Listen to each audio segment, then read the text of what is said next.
में नाम उन्हीं का लिखा जाता है जो कुछ ऐसा कर जाते हैं जो बहुत कम लोग कर पाते हैं। लेकिन कुछ लोग ऐसे भी होते हैं जो सिर्फ नाम नहीं, एक मिसाल बन जाते हैं। उनके जैसा फिर कोई कभी नहीं होता और उनका नाम इतिहास में हमेशा के लिए अमर हो जाता है। ऐसे ही एक साथी की कहानी है जो न केवल वीरता का प्रतीक था बल्कि अपनी वफादारी और साहस के लिए मशहूर हुआ। यह साथी इंसान नहीं बल्कि महाराणा प्रताप का अद्वितीय घोड़ा चेतक था। यूं तो कह सकते हैं कि चेतक महज एक घोड़ा था, लेकिन ऐसा कहना उसकी वीरता के साथ अन्याय होगा। चेतक ने वह कर दिखाया जो आज भी इतिहास के पन्नों में सुनहरे अक्षरों में लिखा गया है। यही कारण है कि श्याम नारायण पांडे जैसे महान कवि ने भी उसकी तारीफ में ये पंक्तियां लिखी हैं। रण बीज चौकड़ी भर भर कर चेतक बन गया निराला था, राणा प्रताप के घोड़े से पड़ गया हवा का पाला था। वो आगे लिखते हैं, आगे नदियां पड़ी अपार, घोड़ा कैसे उतरे पार। राणा ने सोचा इस पार, तब तक चेतक था उस पार। चलिए आज के इस वीडियो में महाराणा के इस वफादार घोड़े के बारे में शुरुआत से जानते हैं। कहानी शुरू होती है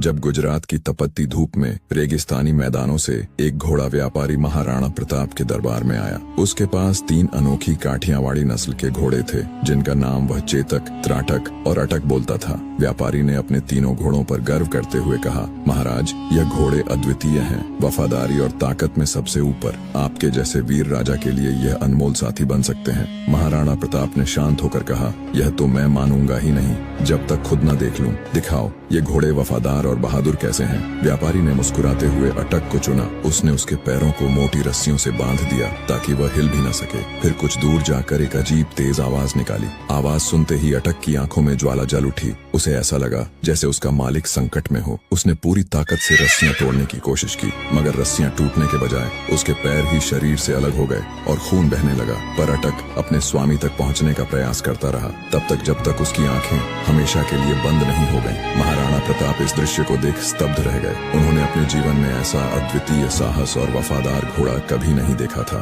इस अविश्वसनीय दृश्य के बाद महाराणा प्रताप ने तुरंत व्यापारी से चेतक और त्राटक दोनों घोड़ों को खरीद लिया। तभी दरबार में खड़े महाराणा के छोटे सौतेले भाई शक्ति सिंह की भी नजरें उन घोड़ों पर टिकी थीं। उनके मन में भी एक वफादार घोड़े रखने की इच्छा थी। महाराणा प्रताप अपने छोटे भाई की इच्छा समझते हुए चेतक को अपने पास रख लिया और त्राटक को उपहार स्वरूप शक्ति सिंह को दे दिया। धीरे धीरे चेतक महाराणा प्रताप का सबसे प्रिय साथी बन गया था। किसी ने ठीक ही कहा है, अगर आप शेर के साथ रहोगे तो आप भी शेर की तरह बहादुर और शक्तिशाली बन जाओगे। चेतक भी महाराणा प्रताप के साथ रहकर धीरे धीरे उन्हीं की तरह शक्तिमान, तेज और महाबली बन गया था। वह महाराणा को पहाड़ों और घने जंगलों में इस तरह ले जाता मानो हवा से बात कर रहा हो। उसकी चाल में इतनी तेजी थी कि दुश्मन उसे पकड़ ही नहीं पाते। महाराणा भी चेतक